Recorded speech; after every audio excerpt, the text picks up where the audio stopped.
నమస్తే, welcome to NITV Telugu news. వచ్చే ప్రభుత్వం మనదేనని వైఎస్ఆర్ కాంగ్రెస్ పార్టీ నాయకులు, కార్యకర్తలు ముఖ్యమంత్రి జగన్మోహన్ రెడ్డి రాష్ట్రంలో అమలు చేసిన సంక్షేమ అభివృద్ధి కార్యక్రమాలను ప్రజల్లోకి విస్తృతంగా తీసుకువెళ్లాలని రాజమండ్రి ఎంపీ అభ్యర్థి డాక్టర్ గూడూరి శ్రీనివాస్ అన్నారు. బుధవారం కొవ్వూరులోని పరిమి కళ్యాణ మండపంలో ఎమ్మెల్యే అభ్యర్థి తలారి వెంకట్రావు ఆధ్వర్యంలో కార్యకర్తలు, నాయకులతో ఆత్మీయ సమావేశం నిర్వహించారు. ఈ సందర్భంగా ఆయన మాట్లాడుతూ రాష్ట్రంలో ముఖ్యమంత్రి జగన్మోహన్ రెడ్డి అమలు చేసిన సంక్షేమ అభివృద్ధి పథకాలపై ప్రజల్లో విస్తృతంగా తీసుకువెళ్లి ప్రచారం చేయాలని సూచించారు. ముఖ్యమంత్రి జగన్మోహన్ రెడ్డి అధికార పగ్గాలు చేపట్టిన తర్వాత రాష్ట్రంలో 2000 పరిశ్రమలు వచ్చాయని, 4 లక్షల ఉద్యోగాలు వచ్చాయని తెలిపారు.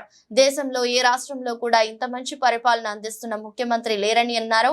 పేదరికం తగ్గించి ప్రజలను అభివృద్ధి పదంలో నడిపిస్తున్న ముఖ్యమంత్రి జగన్మోహన్ రెడ్డిని మనమంతా రక్షించుకోవాలని అన్నారు. వచ్చే ఎన్నికలలో 2 ఓట్ల ఉంటాయని, ఒకటి కొవ్వూరు ఎమ్మెల్యేగా పోటీ చేస్తున్న తలారి వెంకట్రావుకు, మరో ఓటు తనకు వేసి అఖండ మెజారిటీతో గెలిపించాలని పిలుపునిచ్చారు.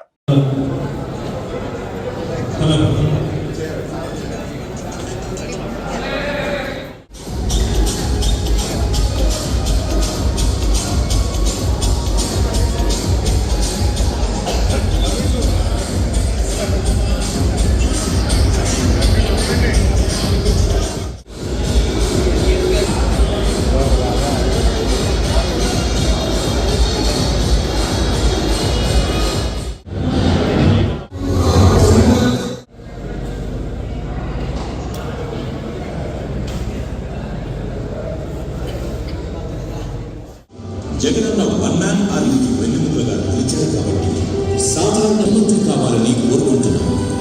2 నువ్వు మాకు 1 కేజీ బంగారం, మన కోసం, మన పిల్లల భవిష్యత్తు. 3 జగనన్నను మళ్ళీ ముఖ్యమంత్రిని చేసేది స్టార్ క్యాంపెయిన్ పంపిణీ చేయకూడదు. ప్రచార సామాగ్రి మరియు దాని సాధిస్తాం. మనం మళ్ళీ అంతా ఎంతమంది కలిసే అవకాశం లేదు. సో మీరందరూ ఒకటే గుర్తుంచుకోండి, మళ్ళీ మనం ఎలా కలవాలి అంటే విజయ పేరుగా కలవాలి.